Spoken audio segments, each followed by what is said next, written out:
Transfer বিজনেসে চমক দেখিয়েছে বসুন্ধরা কিংস। সান্ডারল্যান্ড থেকে তারা দলে ভেড়াচ্ছে কিউবা মিচেলকে। সান্ডারল্যান্ডের বয়সভিত্তিক দলের ফুটবলার বাংলাদেশ জাতীয় দলে খেলার সিদ্ধান্ত নিয়েছিলেন এবং এখন নতুন মৌসুমে এই মেধাবী ফুটবলারকে দেখা যাবে বাংলাদেশের ফুটবলে। রেকর্ড পারিশ্রমিকে ৩ বছরেরও বেশি সময়ের জন্য চুক্তি হতে যাচ্ছে কিউবা মিচেলের সঙ্গে। বাংলাদেশের ফুটবলের পার্সপেক্টিভ থেকে যদি চিন্তা করেন, এই ট্রান্সফার বিজনেস আসলে কত বড়? আউট অফ মাইন্ড, কারণ এটা কেউ আসলে ভাবেনি যে কিউবা মিচেল এখনই আসবেন। তার বয়স 19, সান্ডারল্যান্ডের আন্ডার-21-এ খেলতেন। 3 বছরের যে কন্ট্রাক্ট, সেটা মনে হয় তাকে প্রলুব্ধ করেছে বাংলাদেশে আসার জন্য, এবং বাংলাদেশের জাতীয় দলের জার্সি গায়ে তিনি খেলতে চান, সেটাও একটা বড় প্রভাব রেখেছে। তবে সব জায়গায় কিন্তু আসলে কথাবার্তা হচ্ছে এটা তার ক্যারিয়ারের জন্য উন্নতি হলো না অবনতি হলো। আর এটা ওইটা না, কাপড় ধোয়ার একটাই সলিউশন, চাকা অল ইন ওয়ান। বাংলাদেশে আপনি যে ইনফ্রাস্ট্রাকচার পাচ্ছেন বা যে ধরনের মাঠে খেলছেন, সেটা তার ক্যারিয়ারের জন্য গ্রাফটাকে কি সামনের দিকে নিতে সাহায্য করবে নাকি উল্টো পেছনের দিকে টেনে ধরবে? কারণ আমরা বসুন্ধরা কিংস বা জাতীয় স্টেডিয়াম বাদে যে মাঠগুলোতে তিনি খেলবেন, সেই মাঠগুলোর ওভারঅল সিচুয়েশন, ওভারঅল কন্ডিশন, গ্রাস কন্ডিশন বা অ্যাটমসফিয়ার কোনো কিছুই কিন্তু খুব একটা পজিটিভ না। আপনার কাছে কি মনে হয় যে এই জায়গায় মানে এটা বসুন্ধরা কিংসের জন্য অবশ্যই প্লাস পয়েন্ট? যদি বাংলাদেশের পার্সপেক্টিভে চিন্তা করেন বা কিউবা মিচেলের পার্সপেক্টিভে চিন্তা করেন, সেক্ষেত্রে কি? আচ্ছা, ধরেন এই পুরা জিনিসটাকে, এই ট্রান্সফারটা দেখে প্রথমত সবাই অবাক হয়েছেন। আমি এটা ভাবি নাই। যখন আমি প্রথম শুনেছি তখন আমি এটা অবাক হয়েছি। আমি প্রথমে বিশ্বাস করতে চাইনি, পরে আমি এমন সব সূত্র থেকে শুনেছি যেটা পরে বিশ্বাস করতে হয়েছে। গতকাল যে খবরটা এসছে সেই পর্যন্ত তিনি যে কন্ট্রাক্ট, যে আইটিসি পেপার যেটা বলা হয়, সেটা তিনি হয়তো সম্ভবত পেয়েছেন, এবং তারপরে খবরটা এসছে যে কিউবা মিচেল বসুন্ধরা কিংসে যোগ দিচ্ছেন। এখন এই পুরো ট্রান্সফারটাকে আপনি যদি কয়েকটা সেকশনে ভাগ করতে পারেন যে কেন কিউবা মিচেল এই মুহূর্তে বাংলাদেশে আসার সিদ্ধান্ত নিলেন প্রথমত, এবং সেটার পেছনে আপনি কারণ হিসেবে দেখতে পারেন যে দেখেন, সব ফুটবলারই তার নিজের সম্পর্কে একটা ধারণা হয়তো রাখেন, এবং আপনি যখন সান্ডারল্যান্ডের বয়সভিত্তিক দলে খেলছেন তখন আপনি খুব বেশি টাকা আসলে কামাচ্ছেন না। আপনার জীবনে অর্থের প্রয়োজন আছে। একজন ফুটবলারের জীবনে অর্থের প্রয়োজন সম্ভবত বাকি মানুষের চেয়ে অনেক বেশিও কিছু কিছু ক্ষেত্রে, কারণ তাদের ক্যারিয়ার স্প্যান তো খুব বেশি বড় না। নিশ্চয়ই তাকে এমন একটা স্পোর্টিং অফার করা হয়েছে যে 3 বছরের কন্ট্রাক্ট বললাম, এবং তার যে মাসিক বেতন, তার মাসিক বেতন প্রায় কোটিখানেক, না হলেও কোটিখানেক ছাড়িয়েও যেতে পারে সবকিছু মিলিয়ে। মাসিক না বার্ষিক? মাসিক। আপনি যদি সেইভাবে হিসাব করেন তাহলে বাংলাদেশের যে কোনো খেলার হিসাব করলে মানে বাংলাদেশের সবচেয়ে বেশি পারিশ্রমিক পাওয়া ফুটবলার আপনি এই অর্থে ধরতে পারেন। এখানে আপনি একটু কম্পারিজনটাও যদি এনে দেন, বাংলাদেশের সবচেয়ে বেশি পারিশ্রমিক পাওয়া একজন ফুটবলার, বাংলাদেশি ফুটবলার না, যে কোনো স্পোর্টসেই বাংলাদেশি ফুটবলার মাসিক কত টাকা হাইয়েস্ট পান? এটা ডিপেন্ড করে। একটা আমি কারো নাম বলতে বলছি না, দুঃখিত, মানে মাসিক আর বার্ষিকের যে হিসাবটা আমি বলছিলাম পুরোটা আসলে বার্ষিকে। যে বাংলাদেশে এর আগে শোনা গেছে 60-70 লাখ পর্যন্ত একটা কন্ট্রাক্টের হিসাব, যে ঠিক আছে 60 লাখ 70 লাখ পুরো ফুল সিজনের জন্য। কিন্তু এইখানে কিউবা মিচেল আসলে যা যা পাচ্ছেন সেখানে শুধুমাত্র টাকার অঙ্ক না, সেখানে তাকে একটা স্পোর্টিং প্রজেক্টও অফার করা হয়েছে যে তুমি যদি বসুন্ধরা কিংসে আসো, you will be my main man, আমরা তোমাকে কেন্দ্র করে দল গোছাতে চাই, তুমি আমাদের দলের লিওনেল মেসি হবে। এবং আপনি যদি এইভাবেও চিন্তা করেন যে কিউবা মিচেল যখন তার সান্ডারল্যান্ডের সঙ্গে কন্ট্রাক্ট শেষ, যে ঠিক আছে তিনি প্রফেশনাল কন্ট্রাক্ট পাচ্ছেন না মেইন টিমে, তখন তিনি নিশ্চয়ই দেখেছেন যে চ্যাম্পিয়নশিপে তার সেই উইন্ডো আছে কিনা, খেলার অপরচুনিটি আসছে কিনা। তিনি হয়তো লিগ 1-এও দেখেছেন, কিন্তু এই জিনিসগুলো যাচাই বাছাই করার পরে তিনি হয়তো লিগ 1-এ খেলতে পারতেন। চ্যাম্পিয়নশিপে তার জন্য এই মুহূর্তে খেলাটা টাফ। তারপরে তার কাছে যখন এই অফারটা এসে যে না ঠিক আছে বসুন্ধরা কিংস, তখন তিনি সেটা কনসিডার করেছেন, এবং কনসিডার করে তার মনে হচ্ছেন যে আমি যেহেতু বাংলাদেশ জাতীয় দলে খেলবই, তো আমি এখানে 3 বছর কাটিয়ে আসতে পারি।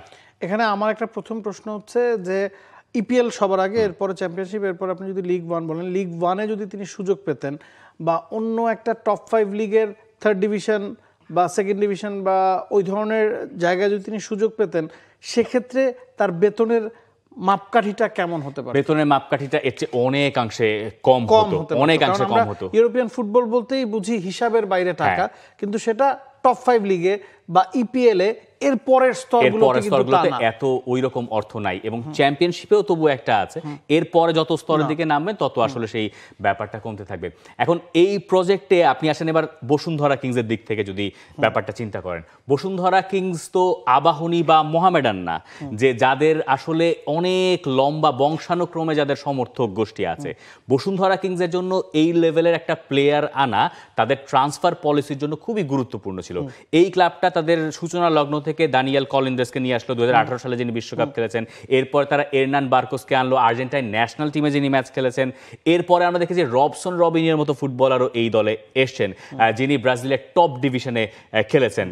তো এইরকম ধারায় যখন চলছিল, বসুন্ধরা কিংসের লাস্ট সিজনটায় ট্রান্সফারে একটা বড় ধরনের গড়বড় গেছে, যেখানে কোনো কিছুই তাদের ওয়ার্কআউট করা নেই। Bashundhara Kings as a brand যদি নিজেদেরকে প্রতিষ্ঠিত করতে চায়, আবাহনী মোহামেডানের সঙ্গে টেক্কা দিয়ে বাংলাদেশের ফুটবল মানচিত্রে তাদের এই ধরনের ট্রান্সফার আসলে প্রয়োজন ছিল, আপনি যদি তাদের দিক থেকে চিন্তা করেন। আবার বাংলাদেশের সমর্থকরা যদি যে মন খারাপ করতে পারেন কেউ কেউ, বসুন্ধরা কিংস ফ্যানরা নিশ্চয়ই উচ্ছ্বসিত, কিন্তু এর বাইরেও সমর্থকের আছেন যারা তো বাংলাদেশের ফুটবলের সমর্থক। তারা যদি এই ব্যাপারটায় একটু আশাহত হন, তাদের বোধহয় একটু রিয়েলিটি চেকেরও দরকার আছে কিছু কিছু দিক থেকে। খেলোয়াড় সবচেয়ে ভালো করেন, যেটা ওই খেলোয়াড় সবচেয়ে ভালো করেন, খেলোয়াড় এজেন্ট সবকিছু মিলে। তো সেই হিসাব থেকে আপনি বলতে পারেন যে হয়তো তিনি ইউরোপে থাকলে খুবই ভালো হতো, কিন্তু ইউরোপে থাকার সেই পরিস্থিতি তার জন্য খুব ভালো কিছু ছিল না বলেই তিনি সম্ভবত সেই সিদ্ধান্তটা নিয়েছেন। এই জায়গায় আমার একটা প্রশ্ন হচ্ছে, তার বয়স 19, তিনি আরো বছর দুয়েক ট্রাই করতে পারতেন কিনা? সেই ধৈর্যটা তিনি হয়তো দেখাতেই পারতেন, কিন্তু দেখেন আমাকে যদি কোনো একটা জায়গায়, আমি এখন যে বেতন পাই, মানে সত্যি কথা বলি, এর চেয়ে আপনি যদি 3 গুণ বেতন আমাকে দেন, আমার ভাই টাকার দরকার আছে। আমি পৃথিবীর কাউকে দোষ দিতে পারবো না যে তার যদি টাকার দরকার থেকে থাকে, আমার ভবিষ্যতের নিশ্চয়তার দরকার আছে। তো এই টাকা তো সে চুরিচামারি করে পাচ্ছে না, এই টাকা সে খেলে পাচ্ছে বা সে তার কাজটা করেই পাচ্ছে। সেই যে ধরেন আমরা দেখি কি যে রদ্রিগো দে পল গেল ইন্টার মায়ামিতে, এটা নিয়েও তো আর্জেন্টাইন সমর্থকদের মন খারাপ, তাই না? তারপরে আবার ধরেন অনেক প্লেয়ারকে আমরা দেখছি যে ভালো অবস্থায় তিনি সৌদি আরব চলে যাচ্ছেন, জাও ফেলিক্স সৌদি আরব চলে যাচ্ছেন। এখন তো এই ঘটনাগুলো ঘটছে, এটা ফুটবলে টাকার একটা হিসাব নিকাশ সব সময় ছিল। যেটা দেখার বিষয় যে কিউবা মিচেল যদি 2-3 বছর এখানে খেলেন বাংলাদেশের ফুটবলে, তিনি কি উন্নয়ন করতে পারছেন, তার কতটুকু উন্নতি হচ্ছে, তার উন্নতির গ্রাফটা একই রকম ধারায় যাচ্ছে কিনা, এরপরে তিনি ওখান থেকে অন্য কোনো দেশের ক্লাবে অ্যাট্রাক্ট করতে নিজেকে অ্যাট্রাক্ট করাতে পারছেন কিনা। এবং এটা বাংলাদেশের ফ্যানরা যেভাবে মন খারাপ করছে, আমার কাছে পার্সোনালি মনে হয় যে অতটা মন খারাপ করারও কিছু নাই। কারণ আপনি যখন জাতীয় দলের হয়ে খেলবেন, আপনি 4 দিন 5 দিনের জন্য আসছেন, যে ট্রেনিং সেশনটা পাচ্ছেন, অন্যান্য ফুটবলারদের সাথে যে কেমিস্ট্রিটা তৈরি করার সময়টা কিন্তু কম থাকে। হামজা চৌধুরী আর কিউবা মিচেল এক না, আপনি হামজার সাথে কিউবা মিচেলকে মেলালে হবে না। আপনি যখন বিপিএলে খেলবেন বা বসুন্ধরা কিংসে খেলবেন, তখন কিন্তু আপনার সাথে থাকা প্লেয়াররা যারা জাতীয় দলে থাকবে, তাদের সাথে আপনার একটা রসায়ন গড়ে উঠবে এবং তাদেরকে আপনি জানবেন, বুঝবেন। তো বাংলাদেশের ফ্যানদের জন্য আসলে জিনিসটা যে খুব খারাপ হচ্ছে তা না। এবং আপনি যদি বসুন্ধরা কিংসের এইবারের ট্রান্সফারের হিসাব দেখেন, বসুন্ধরা কিংসের ম্যাচ রয়েছে এই অগাস্টের 12 তারিখে কাতারে, তারা খেলতে যাবে এএফসি চ্যালেঞ্জ লিগের প্লে অফ ম্যাচে আল কারামার বিপক্ষে। এই ম্যাচের আগে বসুন্ধরা কিংসের ট্রেনিং ক্যাম্প এখনো শুরু করা যায় নাই, যেটা তাদের জন্য একটা ড্রব্যাক। কিন্তু যে টিমটা তারা এখন বানিয়েছে, এটা সম্ভবত আপনাকে আশা দেখাতে পারে। এই দলটায় সবচেয়ে বড় নাম এখন কিউবা মিচেলই হবেন, তিনি যদি অফিসিয়ালি সেই ঘোষণাটা চলে আসে। এরপরে তারা যাদেরকে সাইন করিয়েছে, মোহামেডান থেকে তারা ইমানুয়েল সান্ডেকে নিয়েছে, ইমানুয়েল টনিকে নিয়েছে, আবাহনী থেকে ডোরিয়েলটনের দুঃখিত মানে রাফায়েল আগস্তো এবং ডোরিয়েলটনকে তারা ফিরিয়েছে। এখানে আরেকটা স্ট্রাইকারের নাম শোনা যাচ্ছে, যেটা এখনই তারা খুব পাকাপোক্তভাবে বলছে না। স্ট্রাইকার বাংলাদেশে আগে খেলে গেছেন, সেটা হয়তো 2-1 দিনের ভেতরে আমরা বুঝতে পারবো যে আসলে সেই নাম করা স্ট্রাইকার, মোটামুটি বাংলাদেশের ফুটবলে আপনি তাকে লিজেন্ডের কাতারে ধরতে পারেন। দেখা যাক সেই স্ট্রাইকারকে, তারাও নাম ডিসক্লোজ করছে না, তার সঙ্গে কথাবার্তা চলছে কিনা, সেটা কোন দিকে বা কোন পর্যায়ে যায়। এখন এই প্লেয়ারদেরকে দলে ফেরানোর কারণ হচ্ছে ঘরোয়া লিগে পরীক্ষিত ফুটবলারদেরকেও তারা নিতে চাইছে, যেহেতু আগের সিজনে তারা ডোমেস্টিক লিগেও ভালো করতে পারে নাই। এখানে এই স্ট্র্যাটেজিটা কি স্পট অন কিনা? তাদের 12 তারিখের ম্যাচটা অবশ্যই গুরুত্বপূর্ণ। 12 তারিখের ম্যাচের আগে তারা খুব বেশি সময় আসলে পাচ্ছে না দলটাকে নিয়ে ট্রেনিং করার। কিউবা মিচেল হয়তো 3-4 দিনের মধ্যে আসবেন এবং এরপরে গিয়ে তারা 12 তারিখের ম্যাচটা খেলবে। এরপরের কথা যদি আপনি চিন্তা করেন, ইমরুল হাসান যে ইন্টারভিউটা দিয়েছেন যে এই ম্যাচটা তারা কোনোভাবে উতরে যেতে চান, মানে এই ম্যাচটা নিয়ে খুব বেশি স্বপ্ন হয়তো তারা দেখছে না, তবে দলটা তো আসলে আগের বারের চেয়ে অনেক বেটার। এক্স্যাক্টলি, দলটা যা বানিয়েছে তারপরে আসলে স্বপ্নটা দেখতে পারলে বসুন্ধরা কিংসের জন্য হয়তো ভালো হতো। তাদের কোচও ঘোষণা হয়ে গেছে, সের্জিও ফারিয়াস, ব্রাজিলিয়ান কোচ, যিনি একটা সময় রোনালদিনিওদেরকে সামলেছেন বয়স ভিত্তিক দলে। তার মানে এই কোচকে যে তারা নিয়ে আসছে ব্রাজিল থেকে, যার প্রোফাইল যথেষ্ট সমৃদ্ধ, আউটস্ট্যান্ডিং, আপনি এইভাবেই বলতে হবে, আসলে যথেষ্ট সমৃদ্ধ। তার যেহেতু রোনালদিনিও, লুসিওর মতো ফুটবলারের সঙ্গে আন্ডার 17-এ কাজ করার অভিজ্ঞতা আছে, আপনি এক্সপেক্ট করতে পারেন যে কিউবা মিচেলকে তিনি আরো ভালো বুঝতে পারার কথা, তাই না? সেইখানে একটা এইটাও একটা স্পোর্টিং প্রজেক্টের ভেতরেই হয়তো পড়ে, বা সেভাবেই হয়তো কিউবা মিচেলদেরকে দেখাতে সক্ষম হয়েছে Bashundhara Kings as a club. এবং এই কোচ চ্যাম্পিয়ন্স লিগ জিতেছেন 2009-এ, এএফসি চ্যাম্পিয়ন্স লিগ জিতেছেন। এরপরে গিয়ে তিনি ক্লাব ওয়ার্ল্ড কাপে ওই দলটাকে 3rd প্লেসে শেষ করিয়েছেন।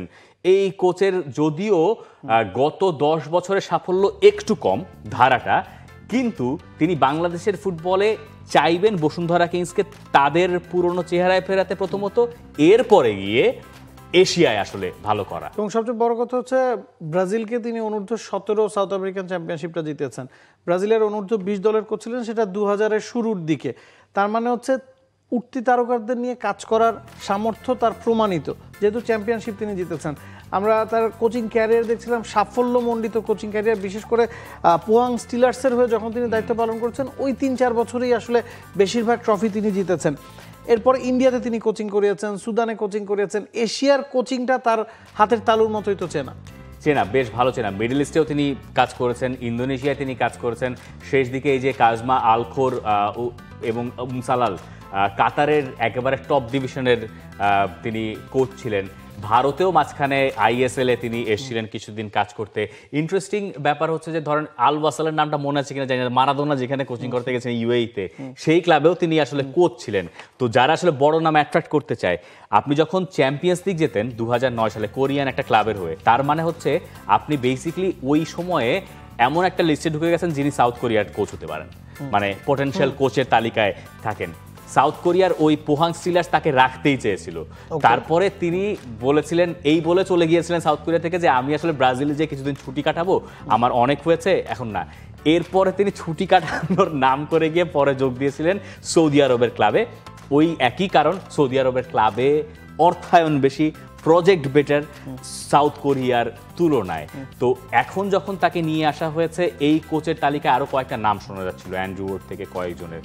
শেষমেশ বসুন্ধরা কিংস তারা যে কোচকে নিয়োগ দিয়েছে, বসুন্ধরা কিংসের জন্য এটা একটা অ্যাসিড টেস্ট, এই অর্থে যে কিংসের গত সিজনের যে রিক্রুটমেন্টগুলো সেগুলো আসলে কাজে দেয় নাই, এবং এরপরে এই সিজনে এই জিনিসগুলো তাদের আসলে কাজে দেওয়াটা জরুরি। এবং এর পেছনে যারা বাংলাদেশের মাটিতে পারফর্ম করেছেন, আপনি যদি ইমানুয়েল সান্ডের কথা বলেন বা ডোরিয়েলটনের কথা বলেন, রাফায়েল অগুস্তোর কথা বলেন, এবার কিন্তু অচেনা বড় নামের পেছনে তারা ছুটেনি। যারা বাংলাদেশের মাঠে পরীক্ষিত তাদেরকেই দলে ফিরিয়েছে, যাতে খুব দ্রুতই আসলে সাফল্য পাওয়া যায়। এই মৌসুমে কতটা সফল হবে?